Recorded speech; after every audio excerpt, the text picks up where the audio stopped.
ব্যাস, তৈরি হয়ে গেল আমাদের সাশ্রয়ী এবং শক্তিশালী ওয়াটার ফিল্টার।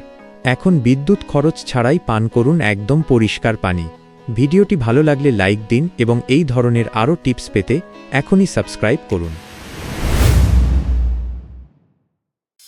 ভাবুন তো, কোনো ইলেকট্রিক বিল নেই কোনো দামি মোটরের ঝামেলা, সরাসরি আপনার বাড়ির পানির ট্যাঙ্কি বা পাইপলাইন থেকে আসবে মিনারেল ওয়াটার। পুরো সেটআপটি তৈরি করতে আমার খরচ হয়েছে মাত্র 650 টাকা। অবিশ্বাস্য মনে হচ্ছে? আজকের ভিডিওতে আমি আপনাদের এটাই বানিয়ে দেখাবো। এই ফিল্টারটি তৈরি করতে প্রয়োজন এর সাথে 3টি প্রি হাউসিং। প্রথমেই একটি স্পঞ্জ ফিল্টার, তারপর একটি গ্যাক ফিল্টার এবং সবশেষে একটি সেডিমেন্ট ফিল্টার।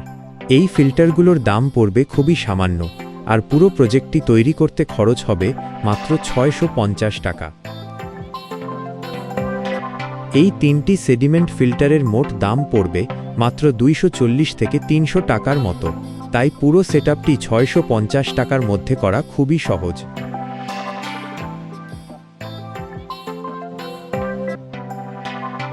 প্রথমেই দেখুন, এটি হলো আমাদের 1 নম্বর চেম্বার, যার মধ্যে রয়েছে একটি স্পঞ্জ ফিল্টার। এখান থেকে জল সরাসরি চলে যাচ্ছে আমাদের 2 নম্বর চেম্বারে, যেখানে ব্যবহার করা হয়েছে একটি গ্যাক ফিল্টার। এরপর জলটি আসছে এই 3 নম্বর চেম্বারে, যেটিতে আছে সেডিমেন্ট ফিল্টার।